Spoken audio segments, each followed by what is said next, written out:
and welcome to Echochamber, the place where I talk about whatever, however, whenever I want, and today we're going to talk about Trails of Cold Steel 2, spoiler talk time. So, yeah, if you haven't watched my Let's Play, if you haven't played the game, if you haven't done both, then there's a decent chance this won't be as nearly useful for you to watch. So, for now, let's get started with the first thing I want to do for this, which is basically comment on my previous spoiler talk, and to see what I got right, what I got wrong. Let's start.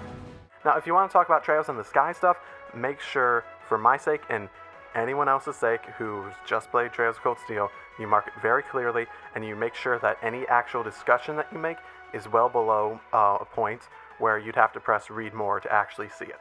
Just out of the courtesy for everyone else out there, please do that. You are allowed to do it. I'm not going to delete them unless you don't do that, and I will delete those without hesitation. Same thing applies here, damn it.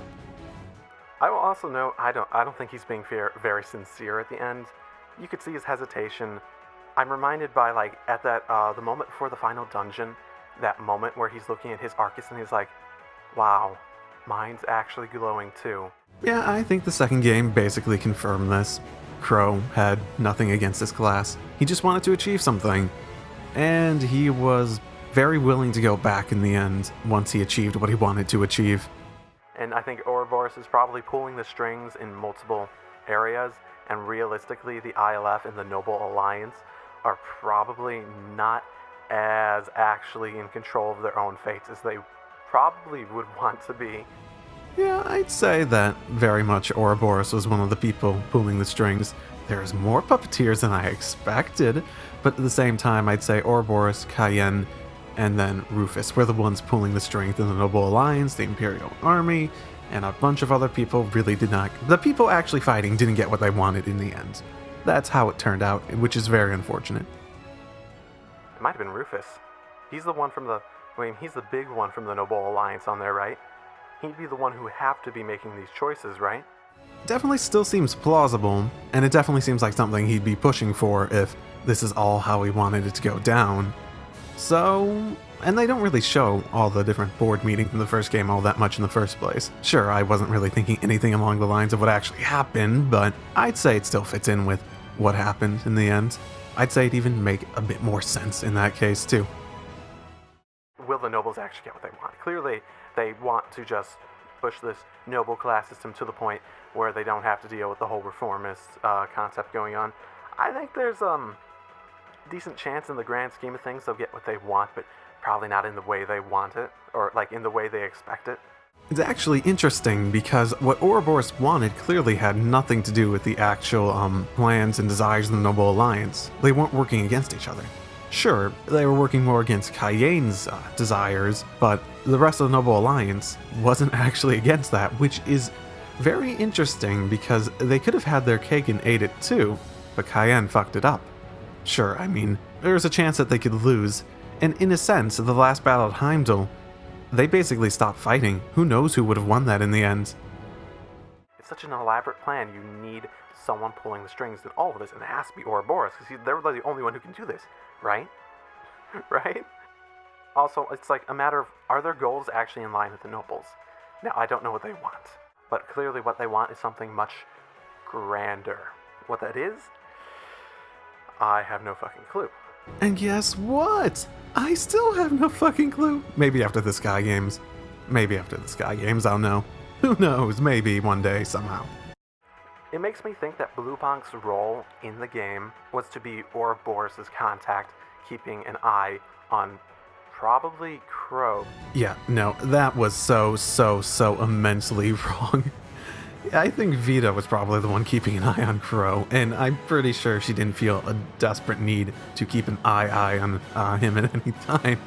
Well, you get some of them wrong. And what they were doing with the magic, or whatever the hell they actually want to call it in universe, it did not seem like the arts we had seen used throughout the game. But yeah, it still feels a bit out of place. I'm expecting Cold Steel 2 to give that a lot more context in the world and wrinkle out a lot of the out-of-place feeling stuff. I'd say Trails of Cold Steel 2 did a good job of normalizing all the oddities, including the Divine Knights, as well as the witches. So I think it did a pretty good job. While they don't exactly come together and everything feels like it's under one umbrella quite yet in terms of like how the world works and precisely what is the driving force of everything. Like, how can the magic work and the orbments work and the divine knights work and all that.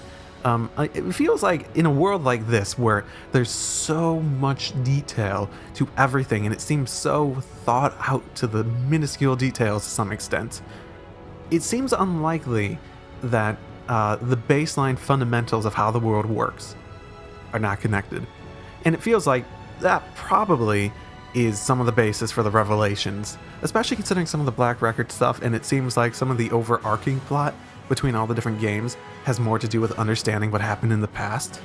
And I'm getting a feeling that's probably going to be some of the big revelations in the future. How the world actually works with the system and all that sorts of stuff and whatnot. And while everything feels normalized now, I still don't really understand how everything's connected. I know that there's some indications of how they're related to one another, like the witch's magic being like arts without using orbments and whatnot, that sort of thing, which makes sense to some extent, but at the same time, precisely how that's possible, precisely why that's possible, I feel as though there's probably, like I said, some sort of fundamental aspect of how the world works that isn't really revealed yet, and it feels like it's being revealed slowly and surely through all these different plans of Ouroboros and whatnot. Now, I don't know what happens in the Sky games. I don't know what happens in the Crossbow games. So there is a decent chance that they've elaborated on that a bit more, and what I've seen in the Cold Steel games are expansions of that, and would, when built up, might give me a better understanding. But for now, it just feels like the revelations are more trying to build up to that sort of point. Or at some point. So I guess if I had a prediction for how the overall arc of all the different Trails games are going to go, is that it's going to result in something that is just how the world works and how everything is connected. And I'd be sort of disappointed if they didn't, because it sort of feels like it's going that direction from what little I've done. I have a feeling about the Divine Knights is that they're clearly not black boxes like George was saying. They're not something that are just like, how does this even work? They have some sort of design to them, which seems completely different than some of the other ancient stuff. So it feels as though, and they feel like they're really tied in, like they're really tied into something in terms of like these legends of the knights. But I mean, really all they are is that they're better constructed. You know, with all the Black Record stuff and the fragment of the Great Power, the understanding of what the Great Power is to some extent. And while that's connected to everything, maybe that has to do with how everything works too. Maybe. But at that same time, I say they're just better technology. But maybe it's fragment of the Great Power. It's such a vague concept at this point that there definitely is something, but mechanically how Divine Knights work seem like they're pulling from the same general methodologies that they use for everything else. Does the Lammy have a connection to the Great Power? Because I know the Divine Knights are supposed to be similar, yeah. Does every orbment have some sort of very small connection to it and that's why they work? Maybe that's part of it. And maybe the Divine Knights are only so powerful because of they possess a fragment rather than just being connected to it or something? I guess we'll find out in time. In a long, long time. Maybe. Will Crow ever pay the interest back? Will he? I'm gonna... I want to make a prediction on this. No. No, I think he'll die before that, honestly. Okay, fuck you, Past Echo. Fuck you. The concept of the Awakener. I'm pretty sure this Awakener is simply someone who gets a Divine Knight. I'm pretty sure that's about it, someone who has that physical capability. There's something in his past that caused him to have the compatibility with this mech, and that's why he's able to get the Divine Knight. You know, they never really answered that. Why is Rean compatible with the Divine Knight? Why is he an Awakener? What makes him special?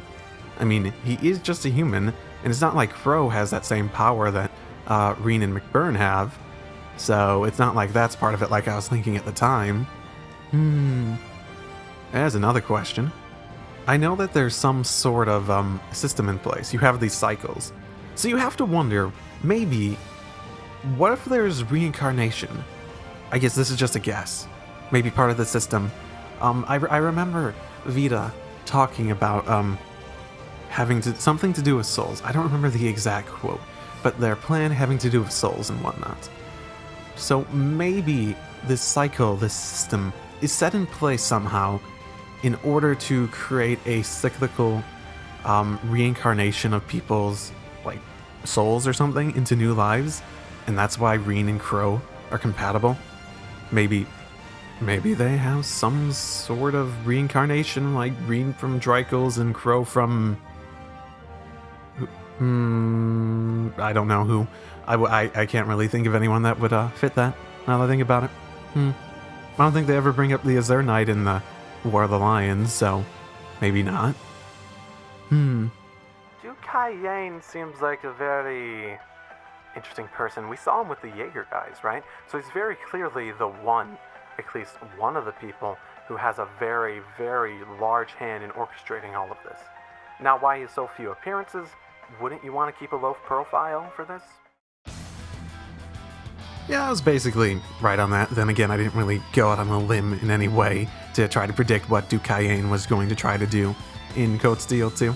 I did sort of develop the theory that it was really the idea that it might be the Chancellor masquerading as him in order to pretend that he was dead, which would have been a really interesting twist in my opinion. I mean, I sort of like where they went, but I'm not too surprised. I mean, that theory sort of does blend into the idea that he was trying to keep a low profile. It does make sense too. Given his actual motivations, it is a bit odd that he tried to keep such a low profile. I mean, he was trying to organize all this from behind, so it makes some sense he's trying to keep a low profile. And he sort of dropped that once the war actually started and he took the reins as the leader of the Noble Alliance and whatnot, so I guess it was just a temporary thing in the end. Now in terms of Rufus, it's a good question. He seems like a very reasonable man. He seems like the type of person who might not go along with it entirely. So I'd imagine he's probably on the noble side. But again, he seems like the type of person who's smart and he's understanding. He's not the type of person who would want to go full extremist on that side. Yeah, another one I was quite wrong about. I mean, yeah, he does seem like the type who's trying to keep a level head to some extent. But realistically, it wasn't because, oh, we don't want to be extremists. It was because he had different goals in mind, and he wanted to keep things under his control, and keeping things a bit more stable makes controlling them much easier, especially when you're not in the highest position of power, and you have someone a bit more mentally unstable like Cayenne above you in the power structure. I did not see his real motivations coming from a mile away. My goodness, that it didn't come out of nowhere, I suppose, but goddamn, I did not expect that in the slightest. Everything does make sense in terms of that being his motivation, but I can't say there's anything in particular that makes me feel as though he was working towards that at any given time. There are definitely aspects of his personality, his what he did, what he was doing, being on the being a director for Thor's, playing the Noble Alliance like he did, especially early on when he was specifically going out of his way to help Cayenne, which means he could give all the information about basically everything the Noble Alliance was trying to do to the Chancellor, and he'd be able to plan out his miraculous survival and whatnot. It all makes sense. He definitely is in the position to do it all. But I can't say there's anything in particular that comes to mind that really foreshadowed that specific interpretation of everything coming together. It doesn't contradict itself, but nothing really nothing comes to mind that makes me feel as though there was ways for them to go out there and make you think that's the case, make you consider that as a possibility. I think it's a good twist. I think it's very interesting. I think it adds a very new dynamic to him, and I feel as though it could have huge ramifications, especially with Crossbell being a very significant player in all this. Okay, next is Osborne. You say you can't believe he's dead. Well, it is surprising that he went down so easily. So it definitely feels as though there's more to his death than meets the eye. Now, whether he's actually dead, and it's not like a double or something, I'm going to say it's probably not a double. I really don't think so. So I think that was probably him. Maybe he died on purpose in order to fulfill his own plan. See, I don't know that much about Osborne, so as far as I know, he could be the type of person He might be ruthless, he might be willing to let people die for his goals, but who knows, maybe he's letting himself die for his goals. Maybe he is that sort of person. He's ruthless, he has very good intentions for everyone, but he's sort of the person, the end justifies the mean, and maybe he's just sort of the person who ends up letting himself die in order to set up his own plan for the Reformist faction. In terms of whether he's dead or not, just narratively, I actually think it would be more interesting to see him stay dead. This is a fuck you game moment, because how do you not at least give a hint as to how he fucking survived? Like I said, if it's a body double, you'd have to lip sync it really fucking well. And he had the whole thing they showed in game where he fell down. So you know what? Let's speculate on how he survived. Let's do that right now. Let's see. Things we know about the situation. It was someone who looked exactly like him, had the exact same voice, because we can honestly say he definitely didn't lip sync it, because we were shown a scene where he went down and he said to himself, "Well played, Brust," or something else along those lines. We know that for sure, correct? And that's not something you can lip sync, right? Because you don't have that over the speakers. You don't have that you're not even making a public announcement. You're not doing anything where you would need to do lip syncs. So what we know is that Osborne got shot in the heart. He fell down. He was bleeding out. He was implied to be dead. Panic ensued, and I guess his allies weren't able to go and confirm his location. And then his quote-unquote body disappeared, and his allies would have been the only one to actually have to confirm he was dead. So he was shot in a place that probably would kill someone, typically. So the only way I can imagine him surviving is if he has some method, of either faking the injury, or he has superhuman abilities that would make that sort of injury not fatal, which is completely possible in a world where you have McBurns running around. Then again, would McBurn's ability just stop him from getting that sort of injury? Or would it be once he has that sort of injury, it wouldn't affect him as much and he could heal from it? I guess it's not... Was it ever said whether there was enhanced regenerative abilities from McBurn's ability? Especially if Osborne is Rean's father and he somehow orchestrated Rean acquiring that partial power. It would not be out of the question for him to actually have that power to some extent. And when you think about the train scene in the first game, you also have the possibility, especially since Rean was capable of slowing down time and their eyes meeting, especially since he seemed to be doing it too, there is a possibility that he has the same power Rean does, which seems likely. But I suppose it never has been said whether that ability would actually make it would make someone capable of surviving an impact like that. And if that was the case, there are two ways I could see him surviving. One, he has nothing special to him, or he does have something special to him and he just faked the injury. He knew it was coming, he knew where they would shoot, and he just put on an act and had his people whisk him away before he went into hiding for a while, and everyone on his side just reported that he was dead so that everyone would believe it. Or the alternative is that he has some sort of power like Rean's and McBurn's to an extent that would actually cause him to stop some power that would cause him to either regenerate more quickly, which I'm unsure if Rean has that ability. I don't think it was ever noted in any way. Or just for that to not be fatal, and maybe he spent the entirety of the war, which was like a month or so, healing. Then again, I don't know if a normal person could heal that quickly from that sort of injury. Then again, it might be just because it isn't fatal with that ability. And the real secret to him surviving was that people don't know he has this power, because he's never shown himself using it before, or at the very least, he's never shown it using it in this game. Because who knows? I know he's in the Sky games to some extent, and they mention it, the libero stuff, at the end of the Infernal Castle stuff. They talk about his involvement. So I suppose there is that possibility too. Those two possibilities seem like the only things I can think of, and if there's another possible explanation, who the fuck knows then? As for his weird connection with Rean, I guess the big thing was their eyes meeting. That was probably the big one. I don't know. My best guess is that he just knew. He knew better. He knew about all the stuff. And it's not so much a connection with Rean as much as he knew what would happen to Rean in the future. He's planned things out in such specifics that he could see how, like the ultimate master plan sort of thing going on. Okay, supposedly he's Rean's father. Okay. Okay, I actually, you know what? I'm not convinced by that yet. I am not. Yes, Claire mentions that they look alike facial features and whatnot. But at the same time, is he... You know what? You know what? I'm gonna go out on a limb. Osborne is not Rean's father. Rean is a clone of Osborne.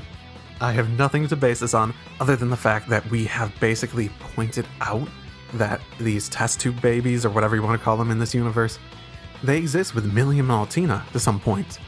And again, I guess I'm not totally convinced in general that he is his father, even if it's not the clone thing. So, I mean, the only thing that I have to confirm that it's father in any way evidence would be that Claire says they have similar facial features. And other than that, it's all claims. We just know Rean had a memory. Like I said at the end, it's like, how much can I believe him? I said this at the end of the episode. In terms of when it was initially revealed, can I really believe you? And the thoughts that were going through my head, I don't think I ever elaborated on them, were something more along the lines of, are you really telling the truth? I can remember you doing that when I was in the blizzard when I was young, and you never said anything in those memories about being my father either. So, as far as I know, he could have rescued me or stolen me away from maybe an Ouroboros testing facility. When I say me, I mean Rean. Sorry, I'm still in Let's Play mode, where I'm putting myself in the shoes of the character. He could have stolen Rean away from some facility and then proceeded to pretend he was his father, give him away so that later on in his master plan he could use Rean on the basis of that connection. And I mean, physically, they have different hair colors, and the art style is not going to show actual similar facial features for any of these people anyways. Basically, that you wouldn't be able to do that yourself. You're just taking Claire's word for granted. At the same time, she said that she was considering it because of how much attention Osborne paid to the class and whatnot. The fact that he sent Milliam, the fact that I'm assuming he put Rufus on there. I know she didn't know about Rufus, but that's another thing in terms of him paying attention to it. As far as we know, it could just be her looking for confirmation bias. Like, his facial features? I mean, it's so easy to look at two people and say, hey, you two sort of look alike. And use the fact that you see that special attention being paid to, I wonder. And then you start to think a little bit more, oh, maybe they are, until you get into your head that it means something that maybe it doesn't. So basically, I'm not convinced that Rean is his son. I'm convinced that he says that. I'm convinced that people think that. And I'm convinced that at least Claire thinks they have similar facial features. Other than that, I think he could maybe be a clone of him. I think maybe he could be stolen away from maybe Ouroboros or the Black Workshops. Now that I think about it, it's the Black Workshop that did that. Testing facilities and whatnot. It's a question that needs to be answered. And as much of a revelation it is, I think it's born many more questions than it has answers. I'm getting the feeling that Rean is like part of the select group. I don't know, maybe he's reincarnated. I don't know, maybe he was experimented on by Ouroboros as a child. Maybe him and Crow both were, and they're both abandoned at a point in order to seek out their destinies and to be part of their plan. Who knows, maybe Rean winning in the end is part of Ouroboros' plan. But again, this familiarity he seems to have with the Ashen Knight implies that he has some sort of history with it. Whether that's spiritual, whether that's actual history of physically interacting with it somehow, it definitely seems like he has some sort of history with it. Yeah, this train of thought's basically what I had in mind when I was talking about the reincarnation thing earlier. I really haven't given much more info on precisely what connects them. We know that there's similarities to earlier cycles, but that's about it. Like I was saying before, it would be really interesting to see like the power vacuum on both sides. I actually do think that would make for a really interesting plot. Basically, Rean using that opportunity to gather and create a third faction around his Ashen Knight to actually take advantage of the big power vacuums on both sides. Yeah, I still stand by that the plot would have been more interesting if Osborne stayed dead. Obviously, they have more of a plan for him in the overall arc, but I think the plot of this game would have been much more interesting if it was something along the lines of power vacuums and Rean taking advantage of it and visiting the different factions instead of just the Imperial one every goddamn time. We got brought up for the Panther Girl that one time, but that doesn't really mean much, honestly. We didn't really get to see the Provincial Army's side of it. It would have been really interesting if you just had like one act of the game where we were fighting for the Noble Alliance or something like that. It is sort of unfortunate because it feels like they went out of their way to try to act like Rean and them were really trying to be a third faction, when realistically they were just supporting the Imperial side. They were. And that might have been part of Osborne's plan. Maybe that was the point of it. But at the same time, you never really got them trying to be a third faction. You just had the Noble Alliance doing evil things and them stepping in to help the Imperial army. And they never tried to help the other side. And it would have been interesting if they actually gave it a chance to make it a much more gray war than they tried to. Like, they acted like they didn't want to intervene, but in the end, they just made excuses for why they should intervene. And I guess maybe just because they're high schoolers and they want to be idealistic, but in practice they couldn't, so they just made excuses. And I think it could have gone better if they spent more time looking into each side of the faction and into the war part especially.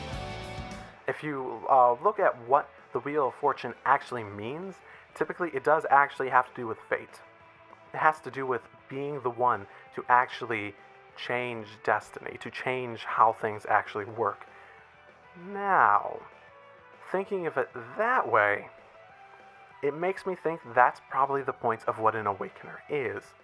And the big thing that comes to mind is that somehow there is a legend, there is predictions that apparently are true enough for people to believe in, that they're presumably Ouroboros to believe in, that there are people, these Awakeners, who will get the Divine Knights and be the ones to decide how the world moves forward.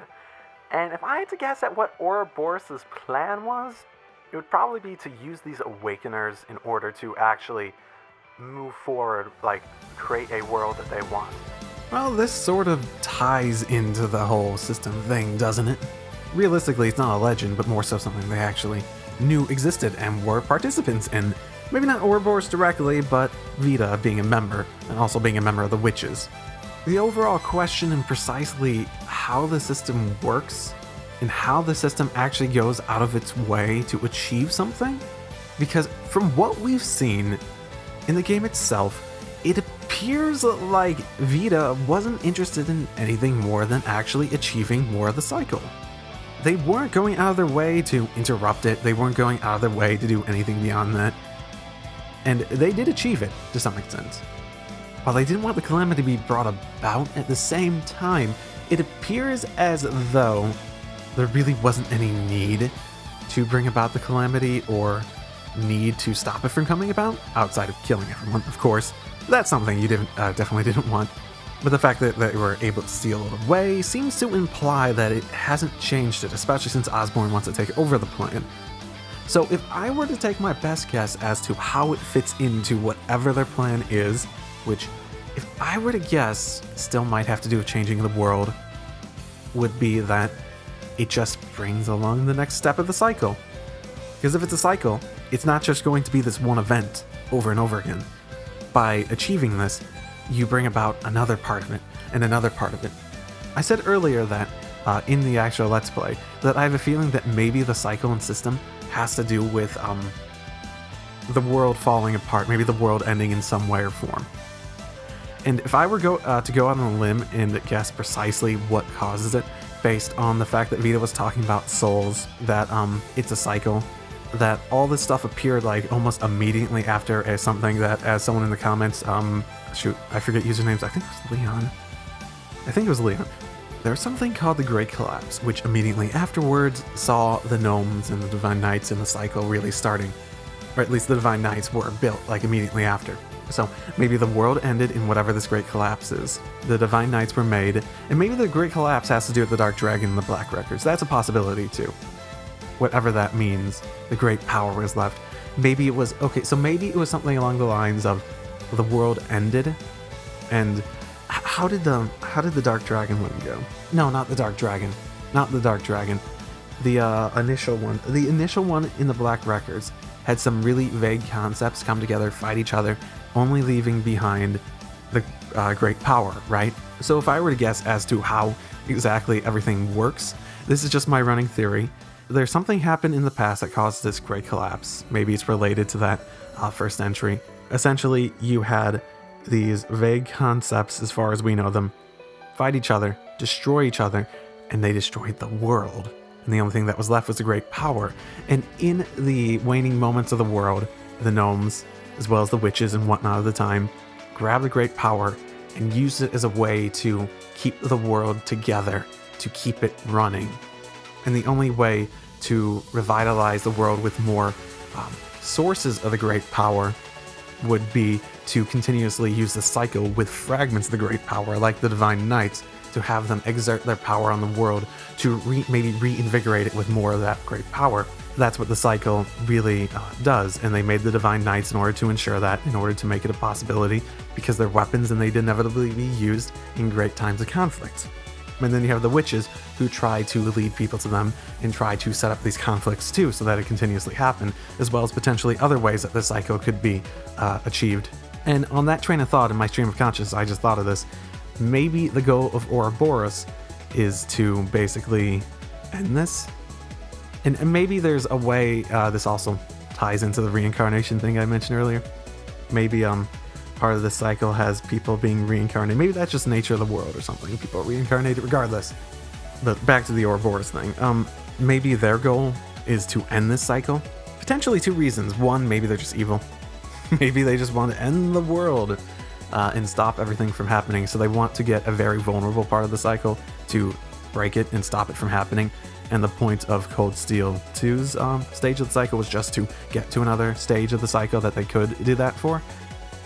Especially since, like, Thomas was saying at the end how important Rean is for being a possessor of a fragment of the great power. And the other possible reason might be that maybe the great power is limited and the world can only survive so long based on being reinvigorated with it or something like that. Maybe there's a possibility that they want to interrupt the cycle in a way and basically find a solution that isn't limited and they don't have a limited time frame so that the world can continue. Maybe they're good guys. Basically, my two ideas are maybe they have something good planned or maybe they have something evil planned. And the fact that Osborne wants to take it over makes a very good question as to precisely what comes about from it too. So, and I guess it's the Phantasmal Blaze plan, isn't it? What does that mean? I don't know what Phantasma is yet. I know there's the Phantasmagoria thingamabob that allowed Vita to show everyone stuff. I know that they're talking about the Phantasma in the Black Record stuff, which didn't really mean much at the time when I was watching it. And I know that you have the Phantasmal Blaze plan. Maybe the Phantasma is another name for the Great Power or something like that. A power source which you can pull from, and maybe that's how magic works. And the Phantasmal Blaze plan means they want to burn it all down. And that's all I got on that. I can't think of anything more. This is very stream of consciousness, but that's my running theory in my head, and that could change significantly when I go do the Sky games, and hopefully someday the Crossbow games, and eventually Cold Steel 3, and whatever else they do after that. It doesn't seem like this overarching story between all the games is going to end anytime soon. Personally, I don't think so. It'll probably be about Rean actually going around, getting his friends back together, visiting both factions, getting more info on himself, on all this stuff and how it works and how it actually is supposed to work, and seeing the opportunity with power, like a vacuum of power on both sides, to actually bring the conflict to an end and rallying people. But yeah, I'm thinking it's probably about him going around and organizing a third faction, basically. And it probably is also about Ouroboros trying to manipulate the Divine Knight users into doing what they want to create a future that they want. I had to guess at what the plot of Trails Cold Steel 2 would be about. I think it's probably that. I mean, I was mostly right about what happened. I mean, the whole power vacuum thing was considerably wrong part of it. And when I talked about this, I really expected something more, because I was speaking in vague terms in terms of it. And honestly, in terms of what happened outside of the very ending and the beginning to some extent, they're definitely, I feel as though my vague terms would still accurately describe what would happen bar the power vacuum thing. Because just, I wish more happened. There was a whole lot of potential there for the war that was wasted. I said this at the end of the finale. I'm not going to reiterate myself too much on it. Just wasted potential that could have been so much better. It's still a great game, but just could have been. They could have done so much more with it, especially since there's so much room for them to do stuff too. Just didn't happen. Okay, Trails of Cold Steel 3 stuff. I do know that there has been a few articles about it over time. I'm going to try to go in order, at least of the stuff I'm aware of existing, at the very least. Trails of Cold Steel 3 will be PS4 exclusive. Some of the early artwork, some of the stuff I saw before. I saw this, though. I have to be honest, I like that user interface. I saw this very briefly. I didn't look into it in detail. I don't know who this is. I don't know who that is, but that's Altina. And I wouldn't have known when I saw that was Altina. Yeah, and this is I could have sworn I saw, I think it was like I think it was just like in some pictures when I saw this like on Reddit and whatnot. Oh, okay. That definitely is Sarah. Update design, interesting.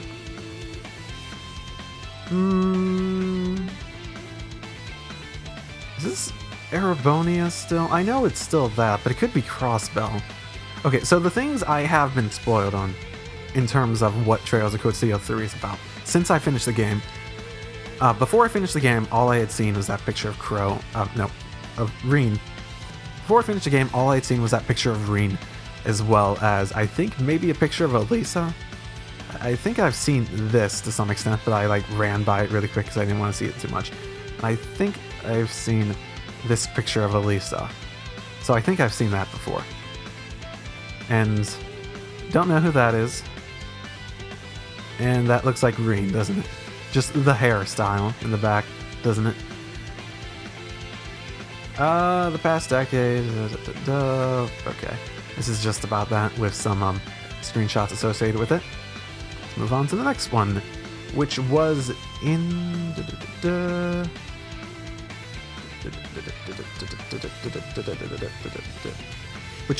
early March. At least the next one I'm aware of existing in terms of news coming out. Okay, there's Rean, that guy again, that girl again, Altina again. Interesting. In terms of the stuff I ended up getting spoiled on, in terms of after the game, I was made aware that it takes place in Western Erebonia in Crossbell, between some people commenting on it and me just stumbling upon some information by accident, and the fact that Rean does apparently become a teacher. See, I only brought that up in game because I thought it would be a good thing for him to do. I think he'd make a good bracer too. I think it would be interesting for him to follow everyone else's lead and go traveling, like with Angie, Toa, and George. Shoot, I forgot George's name for a while. Ooh, this is a lot of information. Wait, did I just see Vander? Kurt Vander. Gately's One Blade style Professor Swords. How nice. I haven't heard of him. Oh, he's in the he's a Vander. Okay, that's cool. Unit Crawford. I don't know if the Crawford means anything name-wise. Altina. She's wearing the same. Oh my, is she gonna be a student at the school? Because these look like uniforms, and if he's a teacher, okay. Weapon, dual swords, huge. A boy of rare. Bluish gray hair born to the Vander family. Known as the military family in the Erebonian Empire, he possesses masterful dual swordsmanship, which is awesome. Okay, that's cool. Dual swords. I don't know. Was there anyone? I don't know if there's been anyone else. I guess I wouldn't know. I haven't played that many games in the series. Okay. That's cool. Girl with pink hair from Crossbell. Interesting. So they've been completely folded into the They've been completely folded into the Empire, and you even have people coming to the schools. I assume Thor's 2 branch. Is that what they're calling it? That's sort of a stupid name. Okay, prologue, rough summary. 17 calendar 1206 spring. A year and a half after the Civil War, the Erebonian Empire annexed Crossbell State, and several months later also annexed North Ambria State. Ooh, okay. To become the continent's largest nation. That's interesting. Significantly exceeding its longtime enemy, the Calvert Republic. Meanwhile, the Imperial government has centralized its power. What would be the point of getting North Ambria? What is the point? The more I think about it, because it keeps getting brought up in the second game and the first game and whatnot. And I kept forgetting about it. And people in the comments kept reminding me, dude, it's that state that's like just salt now. It's like literally just salt. And it's like, oh, okay. It's like literally just salt now, apparently. But what would be the point of annexing it? It's not like it's a... Did they really just want to... Is it really just a matter of playing dick measuring contests with Calvert? I mean, okay. It's weird. Meanwhile, the Imperial government centralizes power and new problems of chaos weakening arose in the areas once ruled by the nobles. Okay, so the nobles have basically been ousted from power. At the same time, the secret society, Ouroboros, broke its silence and began to move in secret in order to blend in with the activities of the Jaeger Corps and Calvert Republic. Concurrently, Rean lands in the imperial western suburb of Rees. Okay? After graduating from the military academy, he began to walk the path of a teacher. Thors is transformed into a full-fledged military school due to the Crown Prince's enrollment. Interesting. In contrast to the main school, there is the Thors Military Academy Reeves II branch. Okay? Which accepts noble children and foreigners for who for some reason didn't make the cut. Okay, so these are the castaways. Interesting. The branch headmaster is the former Noble Alliance Commander-in-Chief. Wait. Cayenne? Or Rufus? Among the three classes, Rean is in charge of the Class 7 Special Duty Division. The classes of the Thors 2 branch school are the Class 7 Special Duty Division, Class 8 Tactics Division, and Class 9 Accounting Division. Okay, so they're additional classes to the ones at Thors. Man, Rean can't even become a teacher at the main school. Oh, they really don't think highly of him, do they? I'm not going to read too much of the details about everyone. I'd rather most of that be a surprise. So, if you want to read this, then if you're interested in particular, then feel free to look into this. I'm sure they'll explain it all in game. And, based on what I've seen, it's, interesting. Maybe, I guess the best guess I have in terms of why would they have Northumbria? Is it like another part of the cycle? Like I was saying before, he wants to take over the plan, so wouldn't that be required?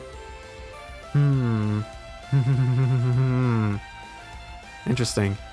So who's the main character here? Is it Rean, or is it Vander, or Crawford? Probably not Altina. Okay. So she admired the police people. That person is a character which happens to appear in the series in the past and is acquainted with Rean. She decides to roll in the Thor 2 branch school in order to ascertain the current condition of the Empire's aggressive nation. From someone on the inside. That person is a character who has appeared in the series in the past. Okay, that's pretty. She gets worked about. Okay, so she's gonna be the person who's super upset about Crossbow. A Tona and gun combination that can strike and shoot. I don't know what that is. Oh, okay.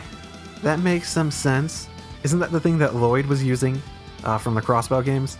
So basically, she's giving me like a cross between Lloyd and Sarah, I guess. Or Fee, maybe. I don't know. Okay. Other interview tidbits. Group drama will be depicted in the Erebonian Empire walking as a military nation. Okay, so basically the military stuff and the expansionist stuff has gone full-blown like Nazi Germany almost.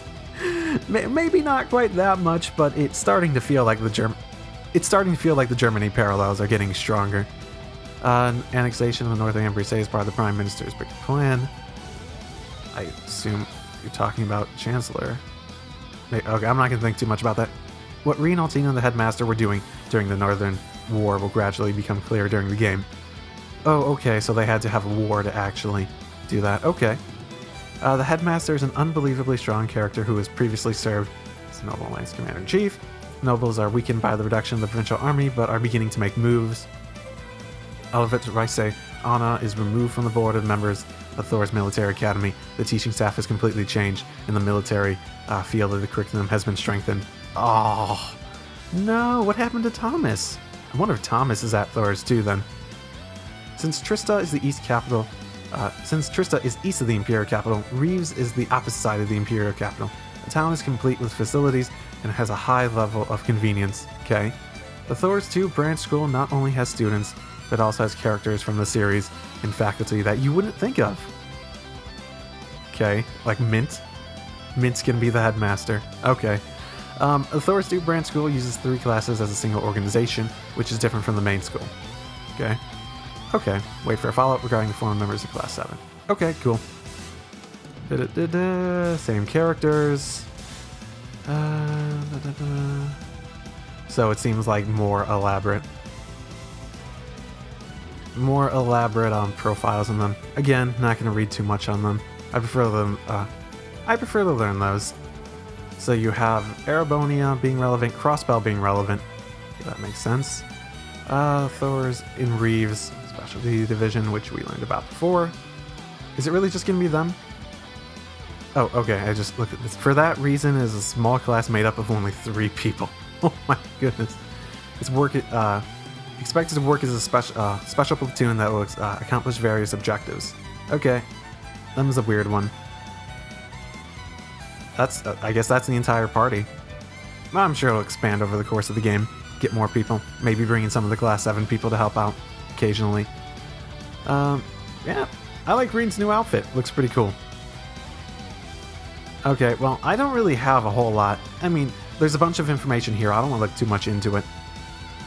It definitely feels as though with the increasing militarization of everything, that there's going to be a particular emphasis on the conflicts around Erebonia and the fact that it's becoming much more dangerous to be in Erebonia at the moment, which isn't the best thing, but it is something. Before I got spoiled on the fact that he was a teacher and that it involved Western Erebonia and Crossbell, my previous general theory on what Trails of Cold Steel 3 would be about would have involved Crossbell to some extent, and it didn't have enough information to go into much more detail. But I mentioned it in one of my comments, in that I had a feeling that maybe they made all those assets for Crossbell because they were planning to make Trails of Cold Steel 3 in the same vein, like a year after Trails of Cold Steel 2, in the same way they did 2 after 1. And the idea would have been to use those assets as a way to basically make Crossbell one of the main focuses of Trails of Cold Steel 3, which would make sense. And the fact that they're militarizing and expanding even more does make the whole Erebonia's stories just continuing. Makes it make a lot more sense. So my basic theory from before was something along the lines of it would be, and part of the reason why they were having everyone graduate so quickly would be that everyone would move on in their lives and they'd have the same models, the same basic age ranges for everyone, but something would go down in Crossbell, and you'd have a story that connected Erebonia to Crossbell and Rean's story being there much more often, and you'd have much more crisscross between those stories, even though we haven't seen the Crossbell stories yet. Hopefully this one isn't too dependent on knowing the other games. I'm definitely going to be playing the Sky games before this is all said and... well, I guess it depends when this comes out. Depends how quickly I get to the other games too. But I'll be playing at least the first Sky game, probably mid-May, if you're interested. And outside of that, keep an eye out on for it. We also have the review for this that I'm going to do. That's probably going to be in a while. I'm probably going to time that so that it times up with the start of Sky a bit more, probably in mid-May. I know that's probably a while off if you're interested in the review, but it's something, it's convenient considering I have a bit of a backlog of those, and that backlog is only going to increase in the near future. Other than that, if you have any questions, feel free to ask. If you have anything you want to discuss about my theories, about your theories, all those sorts of stuff, I'm free to openly discuss in the comments, because that would be great. It would be really interesting. And other than that, I'll see you whenever you decide to click one of my videos next. Drive safely, everyone.